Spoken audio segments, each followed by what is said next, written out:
Let's go Blues. Let's go Blues.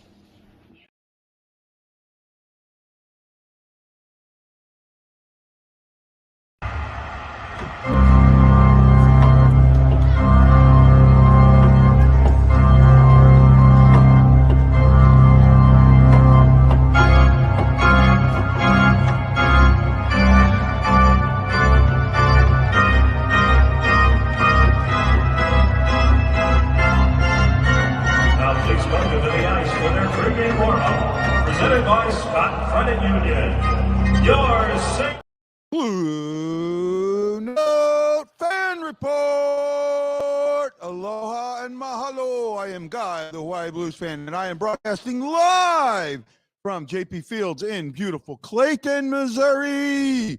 That's right. 4 years ago on this date, I held my first live, and here I am, still going strong 4 years later. Today's my birthday, and just want to say hello to everyone out there. Tonight, we'll talk about the Blues game against the Blackhawks yesterday, what we thought there. I should have Ashley, my co-host, joining me shortly. Unfortunately, for those of you here in JP Feilds, you're not going to be able to see her, but you should be able to hear her. Lance may join us in the chat room, but not on, unfortunately. We'll talk about the upcoming game against Minnesota Wild tomorrow night. And got to remember, tomorrow's an early game. 5 p.m. Central Standard Time. I went 4 years ago. They had a New Year's Eve game that I went to, and it was a later game. So interesting how this is gonna play out. We'll talk about Vladdy not being in the lineup last night and not being at practice today. Bushnevich was also held out of practice. He was a maintenance day, so to speak. So shouldn't have been that much of a difference. First of all, John Jeffries, who I got a picture with him earlier. He's really great. He goes by Sister JJ. Says, happy birthday, Guy. He thought it started at 6. Well, the party was supposed to start at 6 and the show at 8, but I guess I didn't do a good job of communicating that. I apologize. John Hefner, my buddy down in Louisiana, says it from 815 miles away. A toast to you, brother. I appreciate you, John, so much. Danny Johnson saying hello. And Darkness is also saying happy birthday. Appreciate you. Kind of waiting for Ashley to come on before we talk about last night's game. Pardon me. I had some really interesting observations last night. I saw some things on the ice that I just really concerned me. Hopefully a lot of other people saw it. Man, 19 watching today. This is might set a record. We might get that 50 I'm always wanted. Let's see. Let's keep it going. I appreciate you. Don't forget, keep the chat going.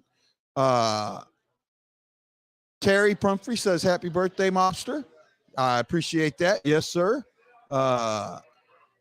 Jeremy Frank says happy birthday. And then Noel Buckingham from across the room puts his happy birthday in there. Thank you, Noel. I appreciate it, my friend. Noel is one of the old school guys. Noel was with me when I started. He was actually my first sponsor when I started the BlueNote Fan Report 4 years ago. Back then, I think we still called it the Hawaii Blues Fan Show, right? I think it was the Hawaii Blues Fan Show then, and that was like the third name I'd given the show. But I think BlueNote Fan Report stuck a little better. I think that kind of shows what the show is just a little bit more. Gotta say thank you, Noel. I mean, for 4 years, you've been there. Anytime that we've needed something or if you could help out, you've definitely helped out. So to Buckingham Pest Control, if you need bugs killed, they'll kill them for you. Like they say, they don't kill penalties, just bugs. Yeah, I remember.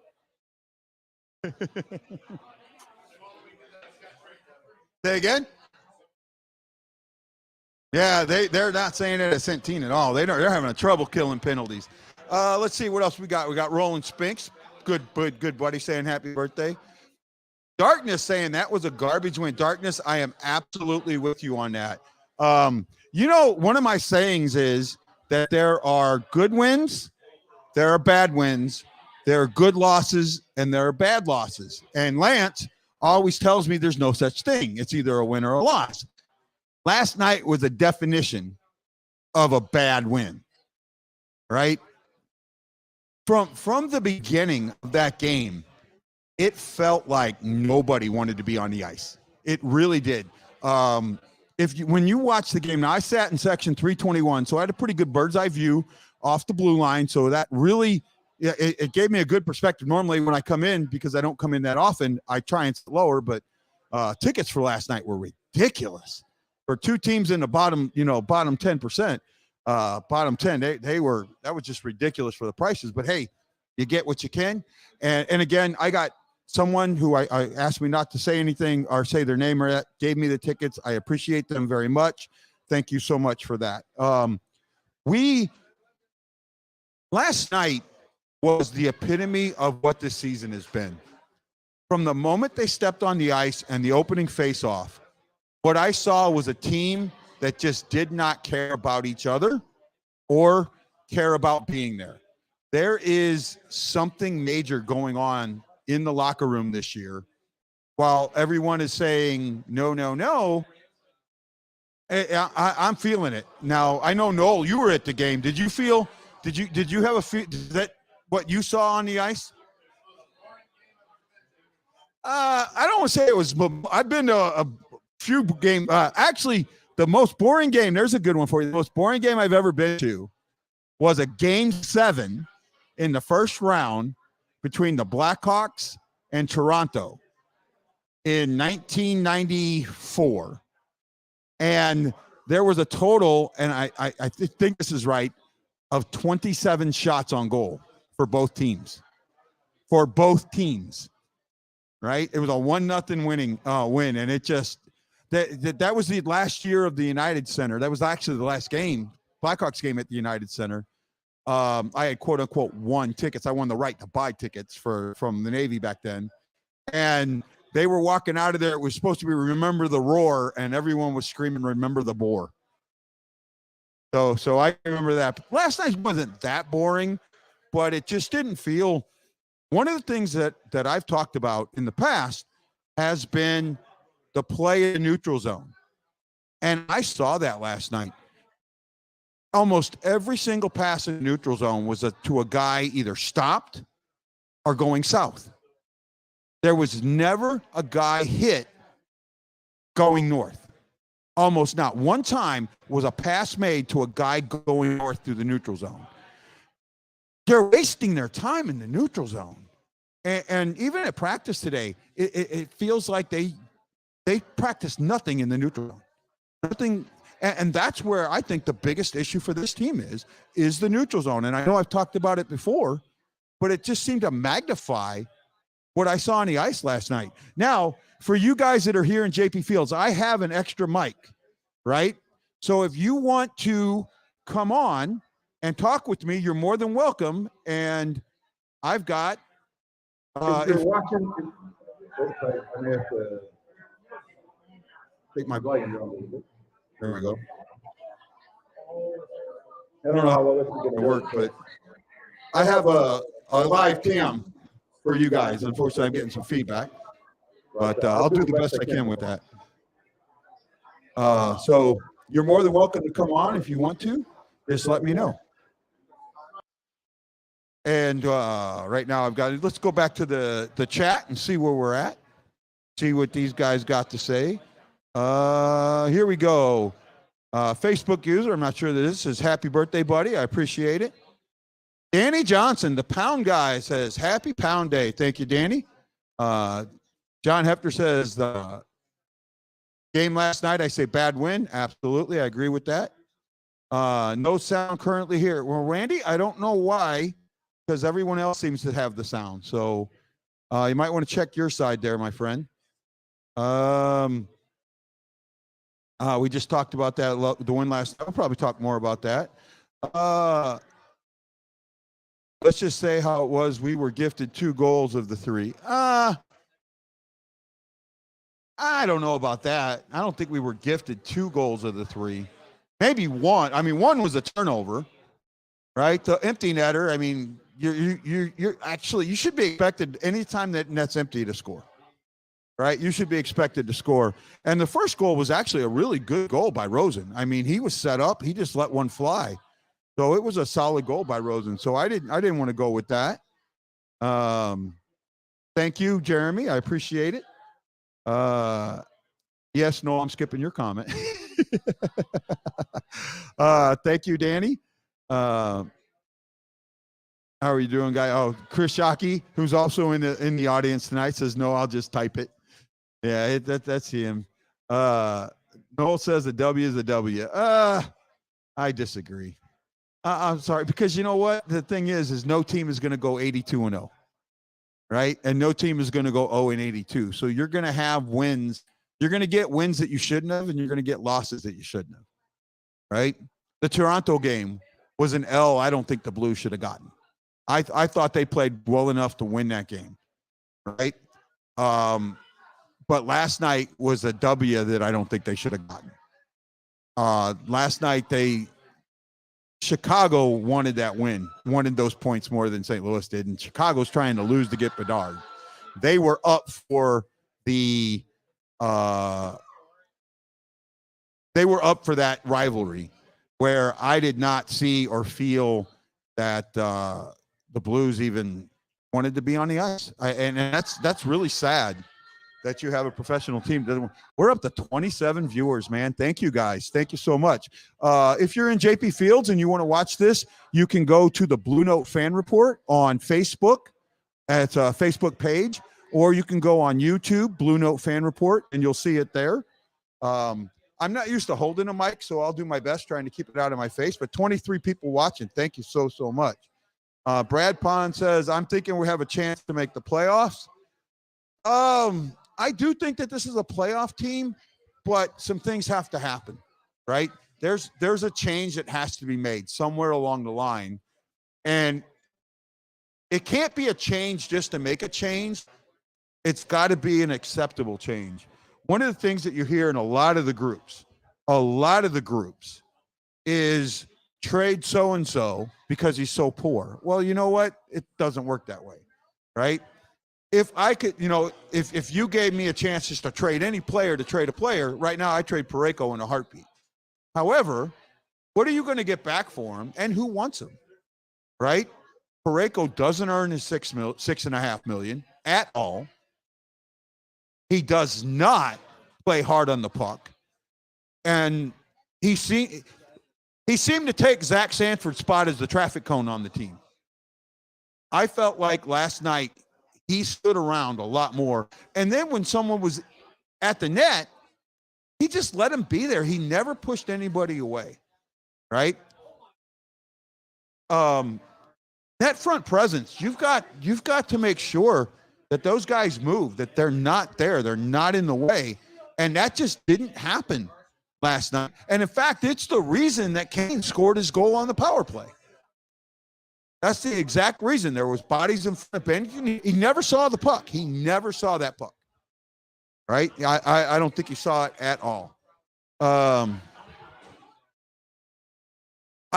Now this is a good point. He is a minute muncher, but what is he now? I think he's like a minus 15, minus 16.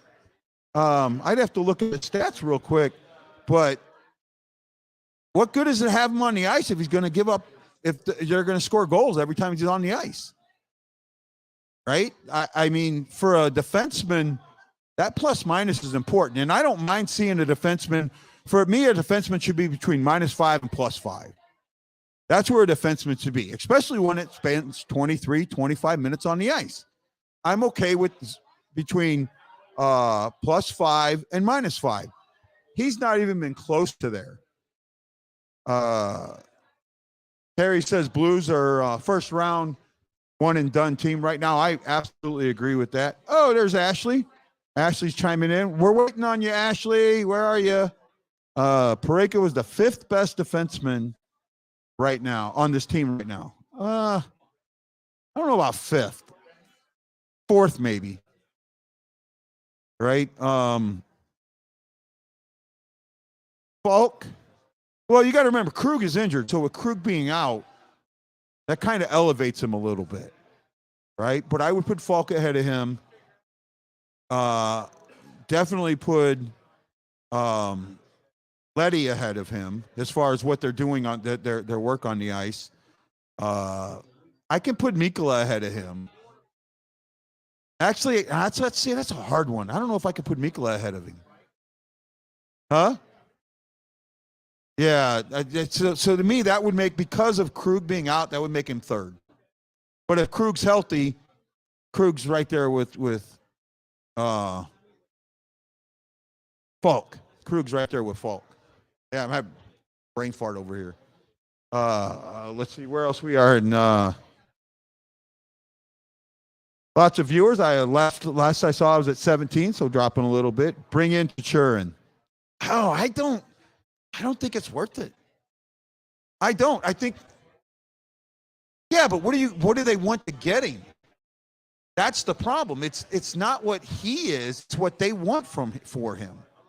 And if they're gonna want like basically 3 first-round picks, like they want a first-round pick, and then they want 2 guys that are either a first-round prospect or a first-round style player, right?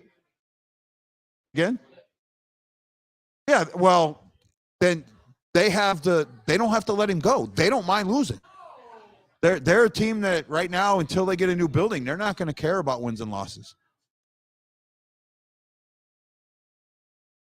I don't think that they're in the Bedard stakes as much as everybody thinks they are. And especially with this year's draft, as long as you're in the top 5, getting a start now player, according to most of the draft experts, you're getting a start now player, right? In the top 5. So if you're going to get somebody in the top 5 that is that, well, you know what? Why don't you just come up here and join me? Get your ass up here and join me. Let me bring in my buddy Noel here. I'll scoot over a little bit. I might have to adjust my camera.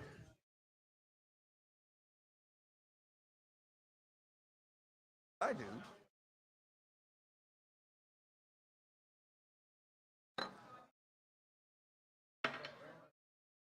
Product placement. I might get a little feedback from this mic, and I apologize. This is actually.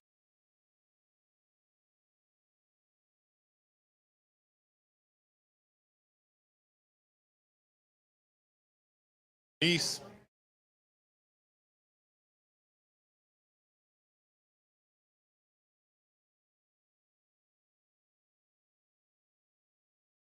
They're not going to get and give me say something like that. They're not going to get 3 first rounders. There's no way. But he's got another 2 years on his contract, $4.5 million. Worth exploring.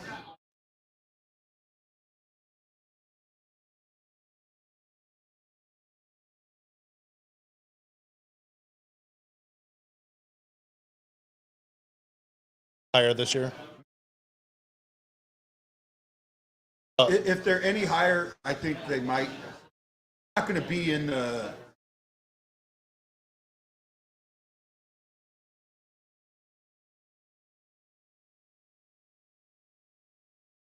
Testing.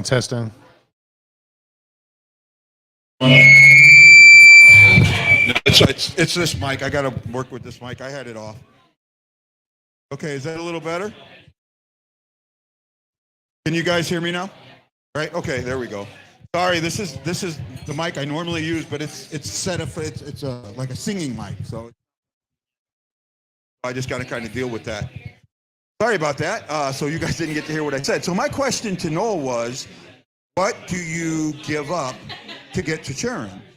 And basically, the Coyotes said they want at a bare minimum 3 first-round picks. So, but they're not saying we want this year, next year, and next year. They're saying they want this year's first-round pick. They want a first-round prospect, somebody ready to step into the NHL now, on a guy that's ready to play now. Well, to me, I can give up the first-round pick this year. I don't have a problem with that. But I'm not giving up Stugard or our neighbors. Right? Look what we did with Thompson. Now, I'm not saying Thompson would have never matured here. What he's doing now, he would have never done here. We don't have a coach. He would have never played on anything higher than the third line. Never be a first-line player. But Stugard and neighbors go along with what I think is the new direction, and this team is a younger, faster, speedier team. So I'm not giving either one of those up. Okay. So at that point right there, you're almost out. Unless the only other guy that I think that you could give up that was a ready to now or will be by next season a ready to go now player would be Matt Kessel, defenseman. Anything about him? He was up. He stayed in camp until one of the last guys cut from camp. I mean, he was he's the guy that for Michigan was the MVP. I think he scored the game-winning goal for Michigan in the NCAA last year. Right? So now that we're, how you pronounce it? Chichern? Chichern, yeah. It was Chikrin. Chikrin. Well, I pronounce it. I'm from Missouri. It was Chikrin. I'll pronounce it. I pronounce all names wrong. So, but now we're getting into multi-team trades. What if I kind of like the idea that Tarasenko, Lafreniere, maybe something else packaged in, and that's another trade asset we can go to. A couple of things going. Yeah. Well, my question, first of all, are you willing to give up on Tarasenko? Because, to be honest, I'm not. He wants out. Well, see, I don't believe that. I think, and there's a couple of different reasons I say I don't believe that. One of them being that a guy that says he doesn't want to be here doesn't lead the team in goals and points in the season. Because if he wants to get out. And I mean, the millionaire professionals, they should be busting their ass anyway. Well, but look at, and I think it was Patrick Lalane when he was with the Jets, wanted out so bad that he got on the ice, skated down to the blue line, came back and got on the bench. No one even knew he got on the bench. He left his team hanging. That was 2 years ago, but you see a lot more of that than what you see. More of that when a guy's out than you see a guy just overperforming. Yeah, but at the same time, are you going to wait until after the trade deadline and Tarasenko just walks? Well, here's the thing. You got 3 unrestricted free agents this year. You have Tarasenko, O'Reilly, and Barbashev. And I think those are the 3 big ones, right? Everybody else has trade clauses and are restricted free agents. Tarasenko has a full no trade clause. O'Reilly open has no trade clause at all. Barbashev has no trade clause at all. Barbashev, I think, has hit his ceiling. Yeah. I think what we're going to get from Barbashev is all we're ever going to get from Barbashev.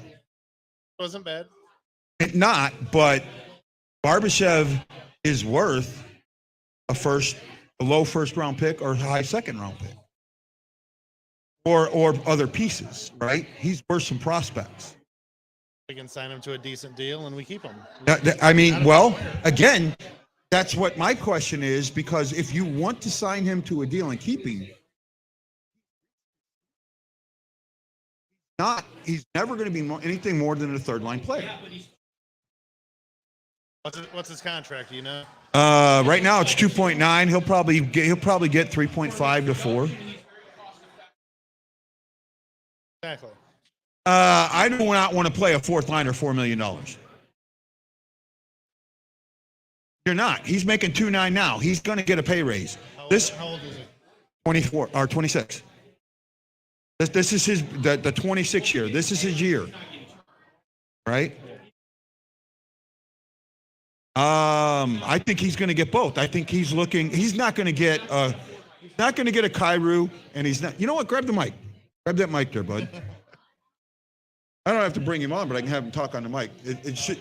Yeah, it's powered. It's self-powered. You're good. No, you're on. I can hear you. I don't think that he's going to get 4. He's probably not going to get a 4x8 or 4x7 from anybody else. He can only get a 4x8 or something like that here in St. Louis. Everybody else would be limited to a 7 unless we basically trade rights over. He's cost effective. The cap will go up, as opposed to somebody like Tarasenko, who, basically we have a choice between Tarasenko and O'Reilly. Both are on, I want to say, the backside of their careers. I'd rather keep Barbashev, have a solid player in there, let some of our other players develop, and use that money from both the others to go out there and get the right folks in here.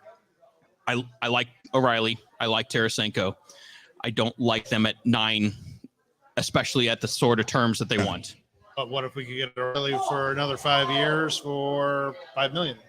I don't think No, he signs no. that. I was going to say, you got to remember, he got offer sheeted by Calgary, back in the day. He's going to get the money. And if we choose him, Tarasenko's gone, and probably a couple of those other second and third line support pieces we need. We're not going to be able to go out there and get a big defenseman, to go and fill the glaring gap there if we sign either O'Reilly or Tarasenko, unless they want to be very pocketbook friendly. How about this? I'm going to throw something out there. And I thought about this last night, and I was thinking about it during the game.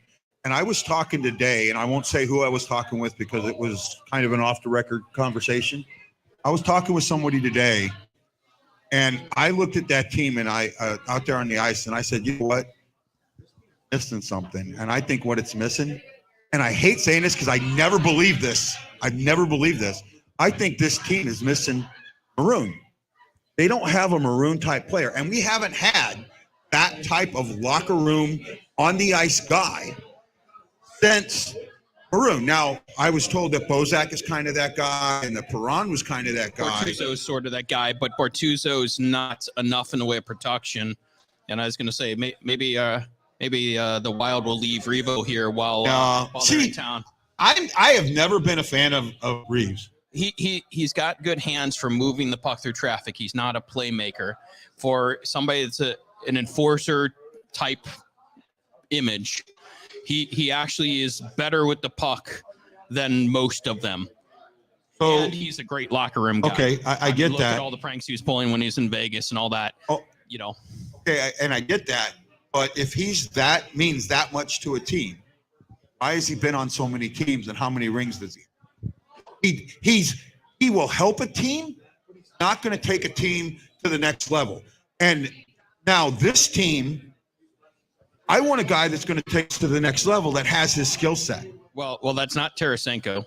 And it probably isn't O'Reilly unless you surround O'Reilly with some people that basically are very good at one-timers. Okay. That's O'Reilly's skill is mainly in the getting the puck out of the corner, the difficult situations, the face-offs, and feeding it to somebody else. If you don't have somebody, I want to say that Brett Hull type style that is going to sit there and one-time it from the stuff. O'Reilly doesn't have the support around him, and they've been struggling to find that for, last 2-3 seasons.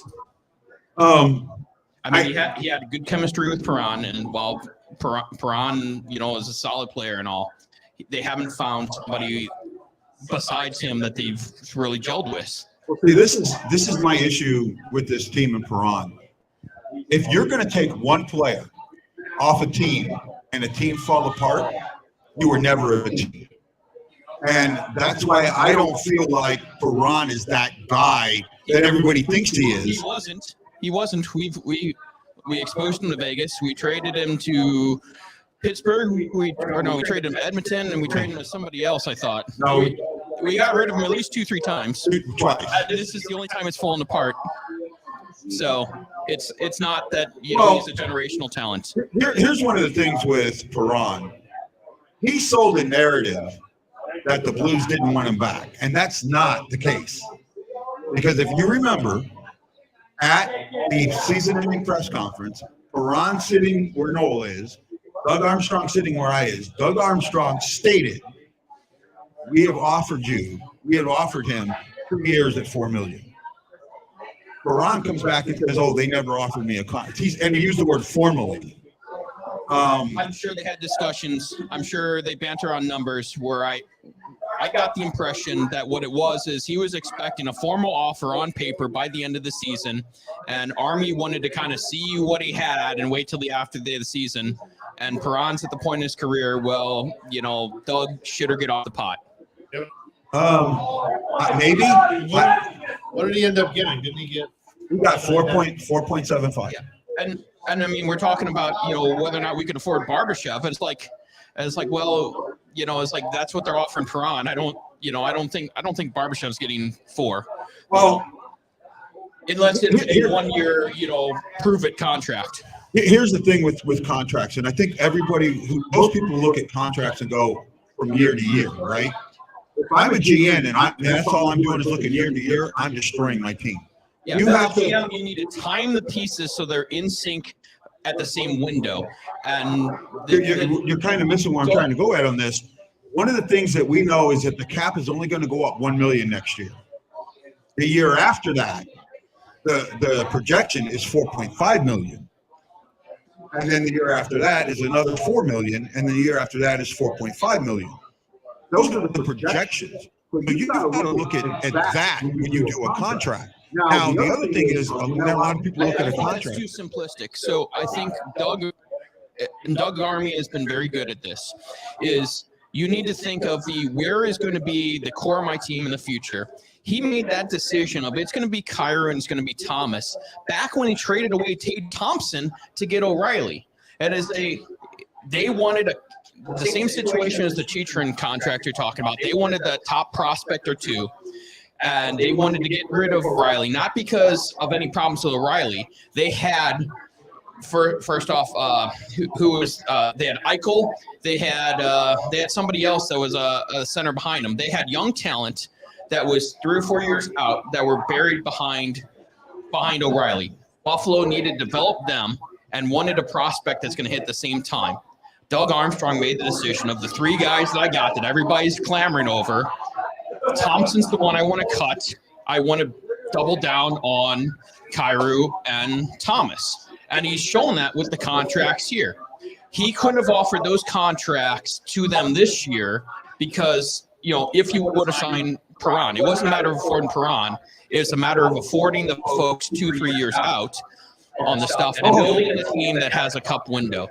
The signing of both of them now, Kyrou and Thomas now, in my eyes, is the smartest thing you could have done. Yeah, lock them in before anybody else can go and offer sheet them. It's like they offer sheet and like the stuff that is happening with Montreal and Carolina or whatnot. Yeah. And force the Blues like, you offered them 13/7. Well, no, they both would have been UFAs next year. Kyrou? I think Kyrou's. You can look it up on Cap Friendly. I think Kyrou was still an RFA. No, I think he would have been. No, I think they both. 1 year. I think they both would have been UFAs. I remember looking at it. They both would have been UFAs. Well, they won't have it now because they've got the new contract. You can see where it is if it extends out when the contract was signed. Unfortunately, I got one in, so it's a little hard for me to look it up. But we'll check it out. We'll check it out later. I get what you're saying. I do. But one of my issues is right now, what is your goal? What I'm saying is you have to have 3 goals. You have to have a short-term goal, mid-term goal, and a long-term goal. The short-term goal should still be another cup. Because you look at this team, you have 9 guys on this team, 9 out of 23 that have won a cup. I think that from Doug's standpoint is he wants to still stay competitive. I think he's starting to realize that our cup window was closing, and it's better for us to go and have a 4 or 5 year cup window a couple years out than to try to go all in now at the expense of 4 or 5 years out. I don't think you had to go all in. At best, you have this year, maybe next year, because I think Shen's an UFA next year, right? Yeah. So it is 2 years out. He's 2 years out. So we just signed 6 years, didn't we? A couple years ago. Yeah, Shen was going to last longer than O'Reilly and Tarasenko's contract. Yeah. You have a couple other folks that are in there. I know Falk's still here for another 6 or so. I think Parayko's got another 5 or 6 or so. And Binnington's got term. But you had most of your actually see now this is the thing. David's just got term. He's the one in your top 6 that still has term of the ones coming into the season. Bennington becomes an interesting one because now everyone looked at his contract. Oh, it's a 6x6. I thought it was a 6x3 because in the last 3 years, it opened up you to be able to trade him. He could submit no trade list, but he was still available for trading. I think that's a piece that you could get. You have to count it at the full amount because you might still have to retain salary, or depending on how the deals are structured. You're not going to retain salary. You're not going to retain salary on him. I don't know if it's an even 6 across. No, it's not. But if it's front loaded, you have to remember that there's the recovery cost of the. If you paid him $8 million this year, but his cap hit is $6 million, that $2 million is in the last. Chen 6 years UFA. Cap friendly. Yeah. Okay. 6 more years. 6 more years. Yeah. So the point is I think Doug needs to structure the team around 3-4 years out when I want to say Thomas and Kyrou are basically at their peak. And I think that's his strategy right now. Maybe and you got to remember, you're also going to have folks like Perunovic, assuming that he could keep himself healthy. You have Neighbors that's getting some experience that's coming in here. That's going to probably be, I want to say, he's younger than the other two, but you're going to have a crop of folks in there. I can't see them doubling down on either of the big two ones. I see them trading at least one of them, playoffs or not, for somebody that's going to fall in that window. I think for me, the trade, because of the no trade clause that Tarasenko has, it limits you so much.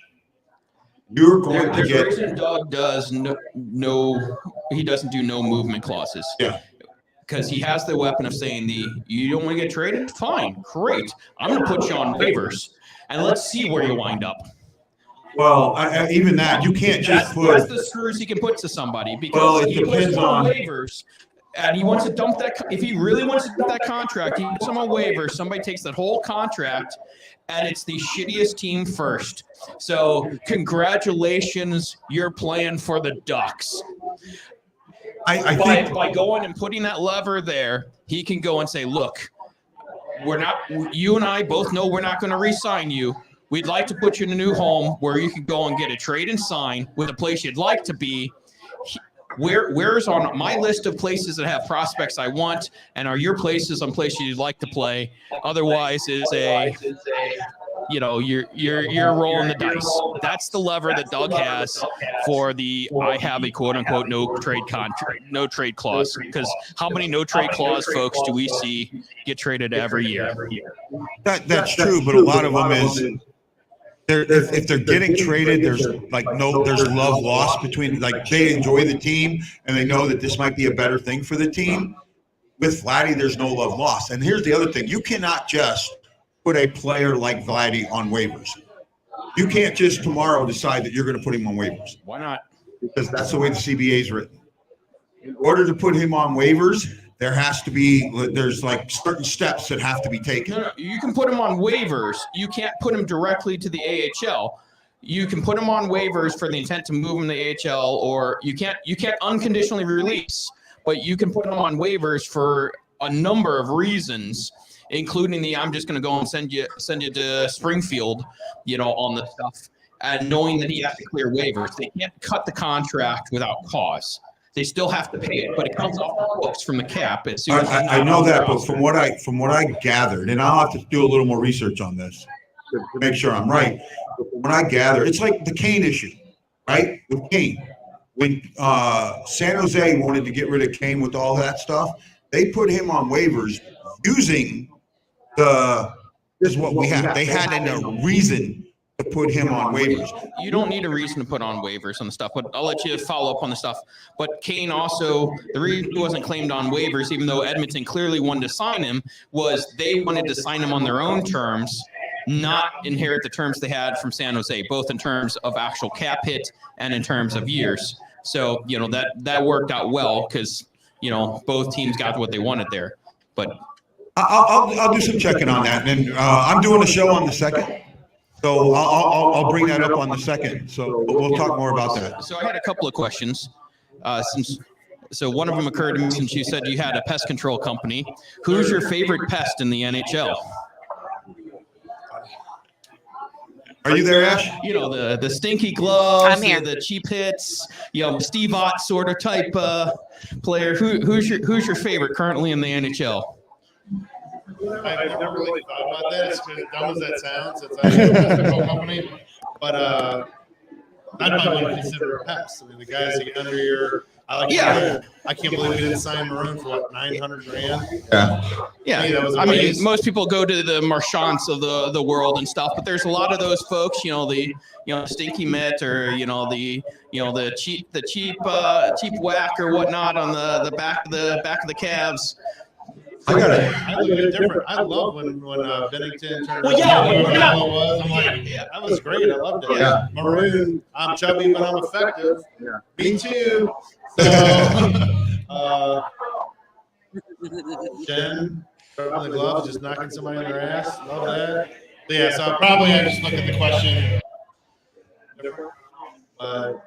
Well, Pat, I got Ashley online now, so I'm going to give you one more question, then I'm going to bring Ashley on. The other question was you were talking about Bedard, and I know I'm pretty sure you're talking about the World Juniors.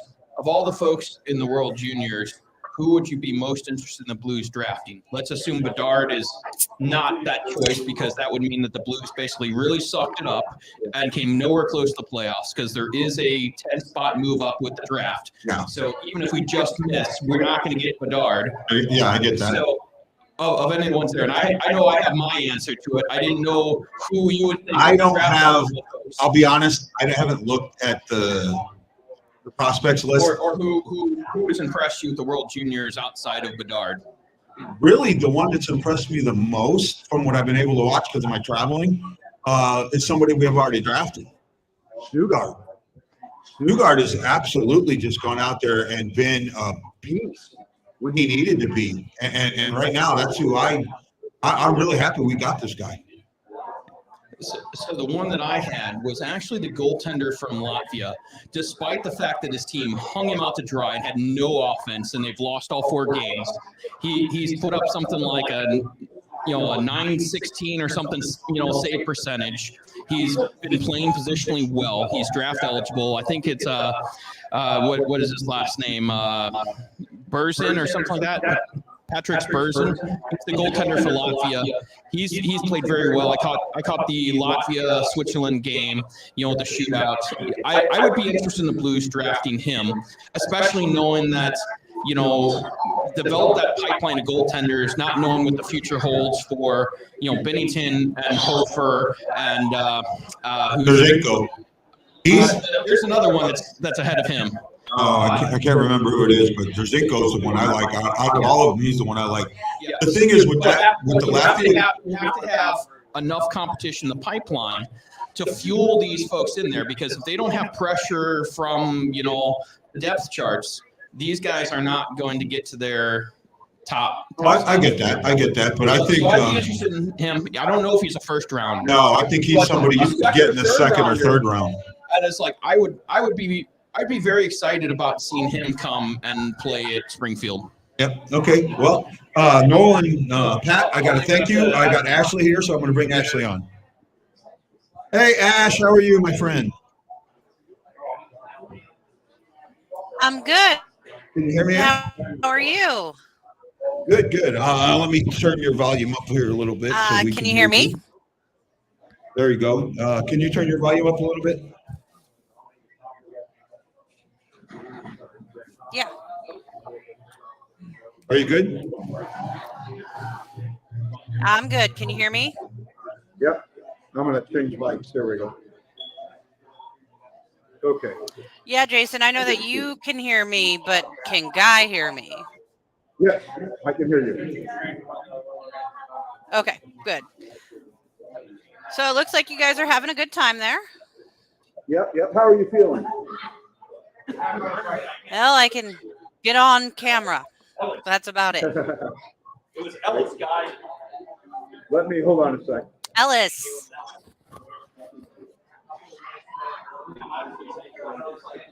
I'm going to try and switch mics, see if that helps a little bit. There we go. Okay, let's get back to some of the comments. I haven't talked to comments for a while. Yeah. Let's see, Ash. Where are we at here? Last one you had was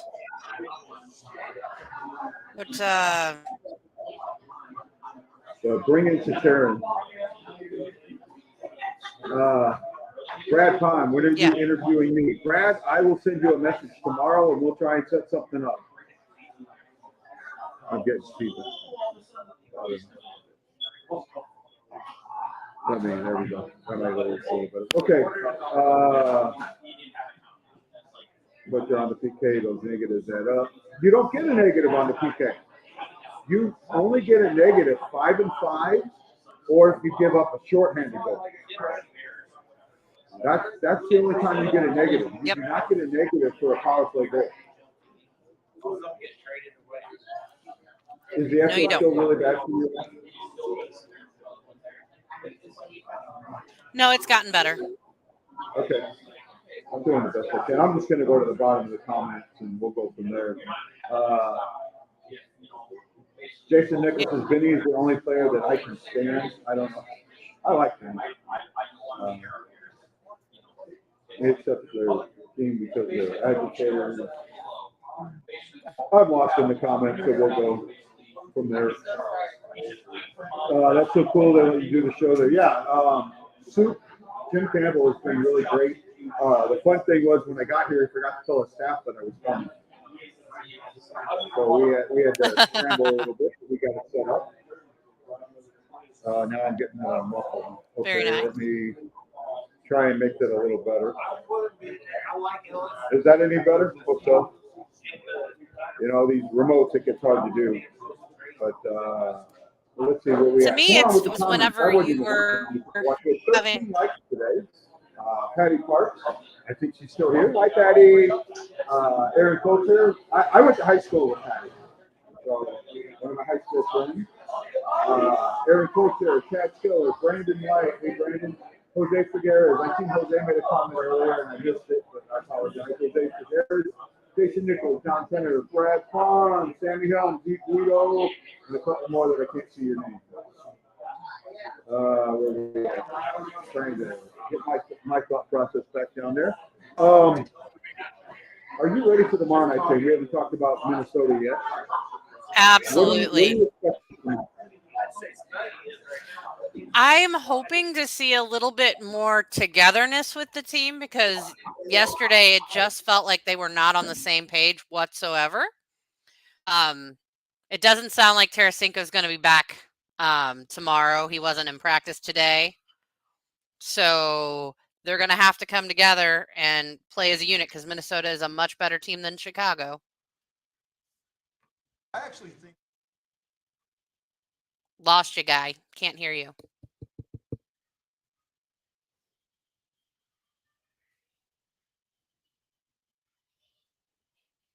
Still can't. Oh, there we go. You There we can go. hear me. Yeah, okay. Yeah. I'm going to learn this soundboard sooner or later. I think Tarasenko is going to be there. I really do. I hope so, but from what it sounded like from Jim Thomas and Luke on the Twitter, he wasn't there. And Well, I was Vucinovic at was taking practice today, so I know he wasn't there, but I don't think it's a big of a deal. I mean, I think he's got a flu bug, and because of COVID now, when you guys just can't play. Still can't hear me? I can hear you. That was just a little bit of a ring. Yeah, so I'm doing the best I can with that. Oh, I know. The thing with Vladdy is I think it had more to do. I mean, I think he just got sick. I think he's just a little sick, and I could see him at practice tomorrow. That's why I'm not there tonight, so I get it. Right? Shockey wants to know, would you use Ellis in a trade? Ellis, that's the other goaltender, Patrick Ellis. Mm-hmm. Yeah, I would. I wouldn't. Yeah, I would. Because I like Zerzinko. I know Ellis has got some real upside, but I like Zerzinko, the Russian goaltender, a lot better. Yeah, but I like Ellis better than Hoffer. Yeah. Okay. Yeah, I could see that. I could see that. For me, of the three, I take Zerzinko ahead of them.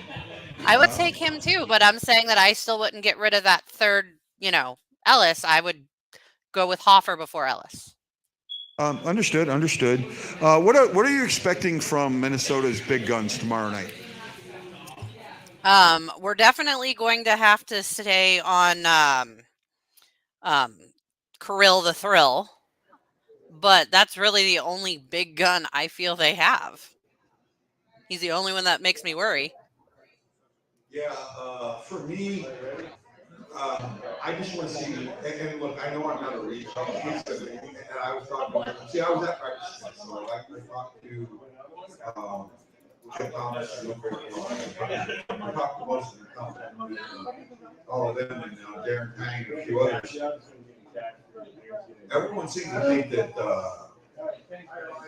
Reeves might Yeah, Reeves might go for Mikola, and it'll be interesting because I think that Mikola will hold his own. Hey, Joel's here.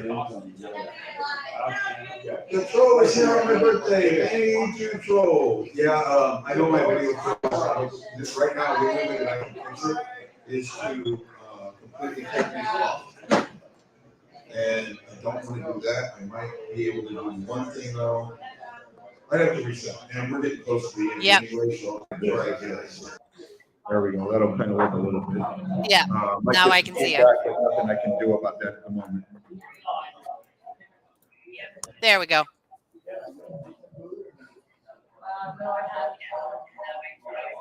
I'm trying to see where the mic is. I don't remember the mic is button on this.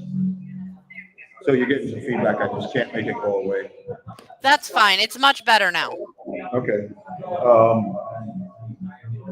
So yeah, that's what I'll do for now. And yes, Boldy is a stud for Minnesota, McDavid, but I don't worry about him. Maybe that could bite us in the butt tomorrow, but I don't worry about Boldy. Well, I know tomorrow you and me have some really good seats. I'm looking forward to it.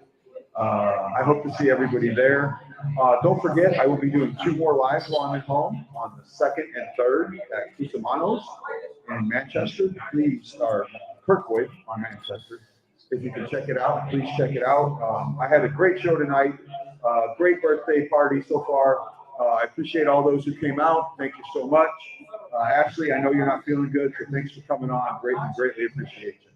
No problem. I'm sorry I couldn't be there, but I'll be there the 2nd and 3rd. It's fine. No issues whatsoever.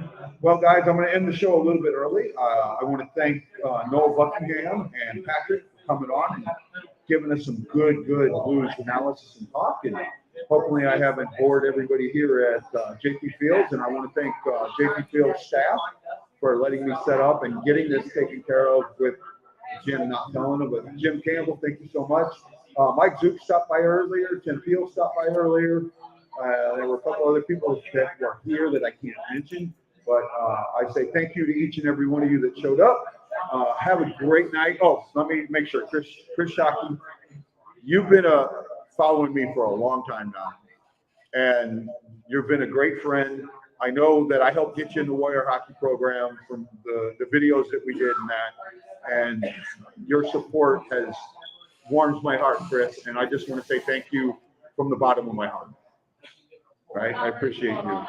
Stephanie Brodsky's here. Stephanie, she's been with me from the very beginning. She was actually at my birthday party 4 years ago for my 50th birthday party.